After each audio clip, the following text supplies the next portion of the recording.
A major shift is upon us. From the Bud Light effect, Target stock, Kohl's, North Face, regular people are starting to say no to the indoctrination and grooming of their children. And it's culminating in dangerous circumstances. The Post-Millennial reports violence between Antifa and parents erupts in Glendale, California, outside school board meeting over LGBT pride agenda. That's right. A group of fathers were upset that their kids are being groomed in these schools with sexualized courses that are beyond these children's understanding, and the kids should not be taught this. Parents inside were protesting, and outside, far left extremists physically attacked the parents. Now, it's funny, if you look at the videos, you'll see something fairly obvious. It is masked, black-clad, far-left extremists, as we've seen. We don't know who these people are other than they are your typical far-left extremist. Additionally, leftists are much less likely to actually have children. So, if we were to make an inference on what was happening, you have just some local men of varying background, not wearing political clothing. Some, I believe, maybe, I'm not sure. But just guys, hoodies, jeans. Far left extremists wearing political symbols, engaging in a political act of violence, as they typically do. And so that's the story that you get from the Post-Millennial. The Daily Mail says, mass brawl erupts during protest outside LA school board vote on recognizing June as Pride Month. 3 arrested as demonstrators in Leave Our Kids Alone shirts brutally clash with LGBTQ activists. And then, of course, you get Pink News, which frames it like this. Violence breaks out at school board meeting over Pride Month. Extremists attacked LGBTQ parents. Did they? If you're the parent of a child at the school, would you show up black clad wearing a mask? Or would you show up in normal clothes to a meeting at your school board? I'll just put it this way. The assumption, the presumption, the people who are showing up with political iconography and starting fights probably don't have kids in this school. But of course, that's what the Pink News is saying. Alejandra Caraballo says violent far-right anti-LGBTQ extremists viciously attacked LGBTQ parents outside of a Glendale CA school board meeting about recognizing June as Pride Month. As usual, the police are helping the extremists. Yeah, no, that's not what happened. It's not what happened because we actually know that these people, these men who are showing up, are parents who are upset about what's being taught to their children. And they're saying no. But of course, the media is going to try to lie because there is a psychotic cult which has many pedophiles and groomers trying to get to your kids. Oh, and they get so mad. They say, you really got to watch what you say, Tim, because, you know, some people, look, I'm not a parent at these schools. I'm not showing up. I did not attend any of these fights. I did not even know this meeting was happening. These parents knew more than I did. I'm only telling you after the fact that parents are getting fed up with the pedophiles coming for their kids. Here's the story from the Post-Millennial. An all-out brawl between Antifa and parents erupted outside a Glendale, California school board meeting on Tuesday. Parents had attended the meeting to demand transparency of curriculum, which the Glendale school board has refused to provide. A Glendale mom who was inside the meeting told the Post-Millennial that the school board refused to engage with parents, and instead of dealing with parents and giving the information parents have rightly demanded, they paraded a selection of uninformed local elected officials who had no idea what was going on or what the issues were. We have this tweet from Andy No. He says, breaking, Armenian American men fight against Antifa and far-left protesters outside the Glendale CA school board meeting. Immigrant families have been furious that elementary schools are doing pride events. Antifa have gathered to oppose the events. Oppose the parents, sorry. I'm going to break it down like this. Here's reality. The majority of people don't agree with this stuff. That's why we're seeing the Bud Light effect and Target. That is proof. Proof positive.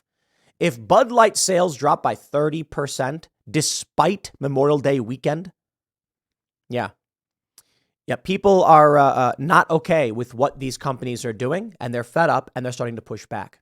That's regular people. 30% of Anheuser-Busch sales, that's not like some fringe right-wing extremist group. It's regular people saying enough. At the far left, a small fringe faction of psychopaths, groomers, pedophiles, and far left extremists, cult members, want to put you in their box. They want to frame it as though they are the majority. They're not. And the Bud Light effect proves it. Target stock dropping by $13 billion. Yeah, that's not because of Antifa. That's because of regular people. Antifa doesn't go and shop at Target. They loot, ransack, and destroy Target. So, when regular people say no, you get to choose which side you want to be on. Do you want to be part of the fringe faction that will likely end up getting arrested? Trump's going to get elected, and then you're going to actually see DOJ action against these terrorist groups. That's what they are. Extremist terrorist groups. You're going to see action taken at the federal level to get the grooming pedophile stuff out of these schools. It is kind of crazy that it's come this far. Really. That you have books like Genderqueer in schools. How did it get that far? It's because your average person is passive and lets this stuff happen. And then one day they hear about it and they're like, whoa, what? And of course, here's what I find interesting. When parents started to find out that these schools were being infiltrated by pedophiles and groomers who were introducing their children to sexually perverted ideas, notably in Genderqueer, for instance, they're trying to give middle schoolers access to overt adult imagery, adult acts, sex acts. You have the Pride event in West Hollywood that just is going viral now where two men perform a sex act on each other. I should say one man performs a sex act on another man in public with children in view. They get away with this because the average person doesn't know. And then once they amass enough corporate and cultural power, when one parent steps up and says, hey, I don't know about this, they're overwhelmed. But those far left extremists, groomers, and pedos still are a small fringe group. And they can form their little gangs and they can go and smash windows.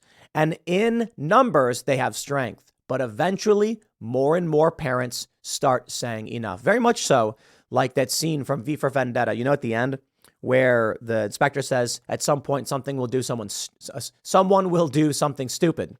And then it shows the cop, he basically shoots a little girl and everyone in the neighborhood just goes up and starts beating the crap out of him. When you have 10 cops, authoritarian tyrants, they can oppress one person at a time or two people. But once the whole neighborhood rises up, this is what we're seeing now. The far left extremists bank on the fact that although they're a small fringe group, they concentrate their force. So 30 or so people can go out and beat up 10 parents. But what happens when there's 50 parents? What happens when these ideas spread and the parents say, I will not accept this? Then the police, well, now you're in a rock and a hard place because these Antifa guys are going to get stomped. These pedophiles, parents aren't going to stand for this. Breaking. Armenian American men fight against Antifa and far-left protesters. Take a look at this. Glendale CA police beat back the Armenian American men who want to fight Antifa outside the school board meeting. The immigrant families oppose pride celebrations in schools. Antifa communists and far-left protesters gathered to support that. Look, I'm not gonna hold back, and I'm not trying to be cute. When I say groomer and pedophile, I'm not referring to a run-of-the-mill liberal. That's what they want to do. The left will be like, he's calling you those names. They want to wrap you up in their ideology. I'm not calling liberals pedos. I'm calling a very tiny faction of people who are trying to sneak these books into schools pedos and groomers. Why are these? There was that teacher. She was giving out a book called This Book is Gay. In it, it instructed children on how to download, upload photos to, and use adult sex apps. Why would a middle school teacher be teaching children how to secretly meet with adults for sex?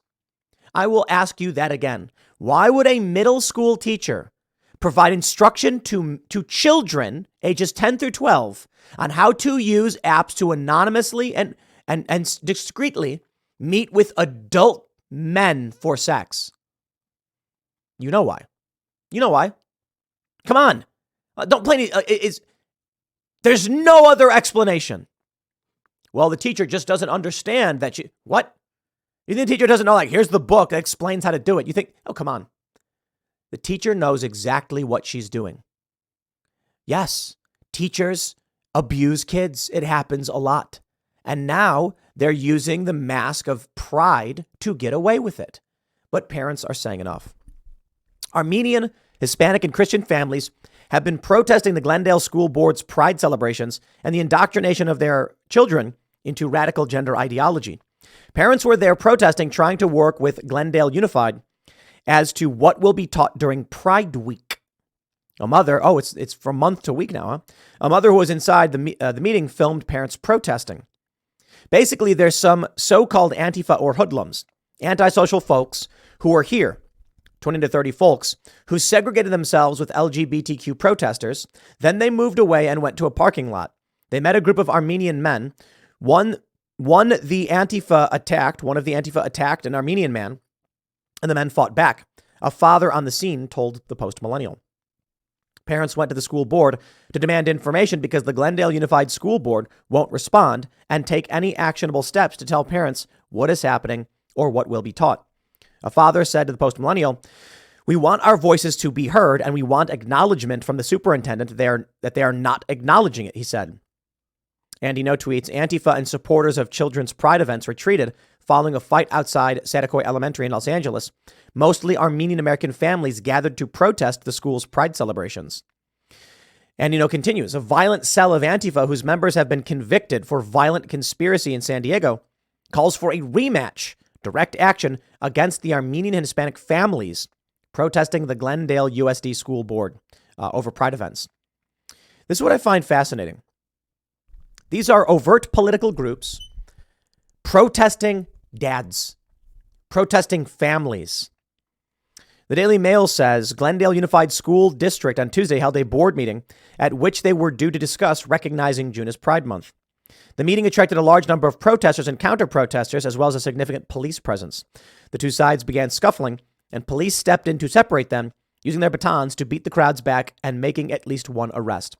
I love this framing because let me tell you, a far leftist who has merchandise, clothing that represents far left ideology is someone committed to their cause. A dude wearing a hoodie and jeans is likely just some random guy. So when you say counter protesters, I reject that. But that's what a lot of these news outlets try to do. They try to feign neutrality. We're not being neutral with these far left extremists. All right. A dude showing up in a jean jacket and jeans is not someone who is probably super politically active. A guy who shows up just with a hoodie, not likely politically active. Look at all these people, old dudes in jackets, moms in what appears to be a North Face jacket. These people do not seem to be a counter-protest group at all. It seems to be regular people. But when you look at the Antifa individuals, I mean, they have stickers, they have clothing, they're wearing uniforms. This is what we get. Eyewitness News. Los Angeles Unified School District unanimously passes resolution to encourage LGBTQ education for all schools. The resolution also served as the board's official recognition of June as Pride Month. Yeah, parents are going to have to say no to this, and they're going to have to show up and take their kids out of these schools. No question. Do it. But you know, I can tell you where this has been going for some time. Let me tell you. I remember when I was a kid, if you were under 16 years old and you weren't in school, you were truant, and the police would they would take you. And this is crazy to me when you think about it. It only ever happened to me one time, I think, curfew. So in Chicago, if you're under a certain age and you're out past a certain time, you're violating curfew. The cops will pick you up, bring you home, and make your parents sign something for violating curfew. It just seems absolutely insane to me that they have curfew for people under a certain age. But they also have truancy. If you are 14 or 15, or perceivably, the cops will stop you as you're walking around and say, why aren't you in school? And then they will pick you up and they will bring you home, and your parents get in trouble. Your parents can get, I believe, criminally charged. Chicago. Think about what that means. Let's say in your school, they're introducing pedophilic material and they're trying to groom your kids. So you tell your kid you pull them out of that school. Well, now if your kid during school hours is walking around, or not only that, if you don't register your kid with some kind of schooling program or something, they will come find you and say you're abusing your kid. And this is obvious to me where it goes. indoctrination. Used to be that kids learn from their parents. Now, at least, I can't speak for other cities. Maybe you guys can comment below as to the cities you live in and what their laws are. But if a kid isn't in school and isn't registered anywhere, after a certain amount of time, they go for the parents and they say, you are abusing your child. What if the child's been removed from the school because of the abuse the school's doing to them? There are correspondence schools. So this is what I did when I was younger. They mail you your curriculum and then you just do the tests and mail them back. It seems silly because what we were doing when we were kids, me and my brother, we were completing 2 weeks of public schooling per day. Seriously. Schools are so broken, man. Let me tell you. Here's how schools work. Monday, they say, open up your book to chapter or whatever. This week, we're going to be learning about this thing. And then you go through that chapter throughout the week. You do homework. And then Friday, you take a test. Did you master that course? That's how it was when I was a kid. I don't know about you guys. In 1 week, we read about this one thing over and over and over again every day until Friday we take a test. Silly. What we would do with correspondence school is we would get mailed books and they would say, once you complete all of these tests, like complete the test, send it in. Just do it. So you have the book, the workbook and the test book. The test book has all the tests. The workbook has all of the curriculum. So what would we do? We would read the chapter in an hour and then take the test for that chapter, fold it up, put it in an envelope. Then we'd read the next chapter, take the test, fold it up, put it in an envelope. We'd mail them both out. 2 weeks of public schooling done in a day. And so we basically finished an entire 4 years extremely quickly in a matter of months. So why are schools this way? Why do schools take so long? Why do they function the way they do? It's very weird, isn't it? I certainly don't think it makes sense. Now, you can see how they operate, and how they're operating now, I think, is particularly important in that what's mostly happening to your kids, are they learning to balance a checkbook? No. Are they even learning about the birds and the bees? No. And that's where you get things, I think, get fairly obvious. When they're bringing your kids into a school where they're teaching them about gay sex before they teach them about general reproduction, don't you have some questions to ask? And this is what I've been saying for a while. You want to talk about sex ed for kids? I think it's completely reasonable that Florida said parental rights and education bill. You don't teach kids these things. Parents are the ones who will ultimately decide what's right for their kids. But shouldn't the first thing you do is teach a child about general birds and bees? After that, then they can start to learn about atypical relationships. Why should teachers be providing books to children about butt plugs? I'm not exaggerating. Ron DeSantis banned this. It's because they're pedophiles. I am not being cute. I am not being angry. I am being descriptive. An adult like this woman, actually, where was that woman? I think it's, let me see if I can, I want to make sure I get this because knowing where this teacher is, Illinois. It was an Illinois teacher named Sarah Bonner who was instructing children on how to use adult anonymous gay sex apps. She was instructing her children. I'm going to pull this up, okay? I'm going to pull this up because let me see which source did I use? She had the police called on her. The New York Post. Parents call police after Illinois teacher offers LGBTQ book to her students. Come on, New York Post, you can do better than this. This book is gay. She said, I want to give a smattering of fiction and nonfiction to choose from, blah, blah, blah. The parents filed a police report for child endangerment. The notion that I was putting children in danger because of books, blah, blah, blah. It says, the New York Post says the best-selling nonfiction book has been promoted by publishers as an informational guide. It is also the 9th most banned book in America, according to Publishers Weekly. The day after she learned, blah, blah, blah, she decided to resign. I wonder if the New York Post is even going to mention what this book, wow, surprisingly, no. This is absolutely amazing. Even the New York Post, here's someone's comment. I'll see what they say. It said, I completely understand her rationale. Exposing students to literature is a component of education. I would simply ask, what would the fallout look like if she introduced the Bible to Reading Monday? This is not even that. The book, This Is Gay, has instructions on how to use dating apps for adult men and giving it to little boys and little girls. So no wonder.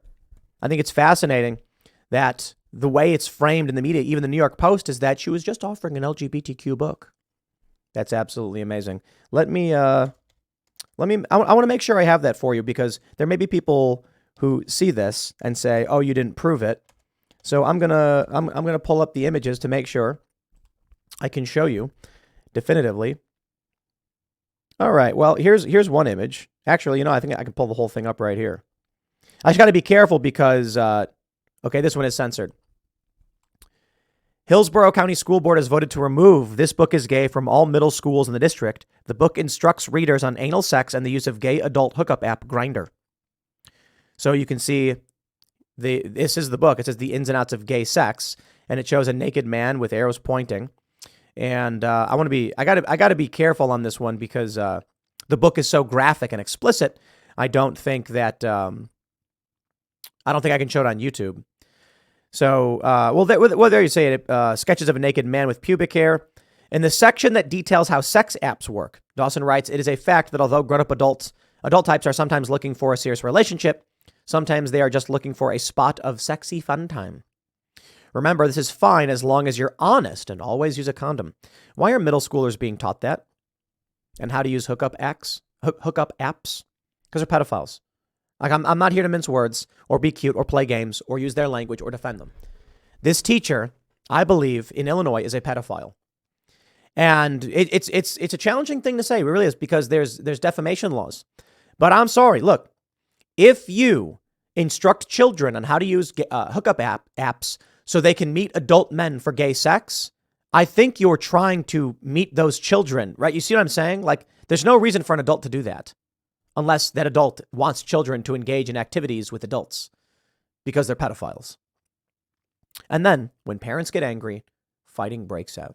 So look, the big takeaway from this, not to rehash things you probably already know, but it's to point out parents are saying enough and they're pushing back, and the extremists are reeling from it.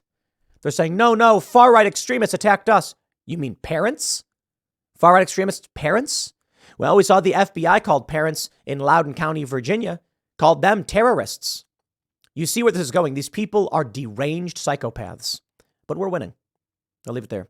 Next segment's coming up at 1 p.m. on this channel. Thanks for hanging out, and I'll see you all then.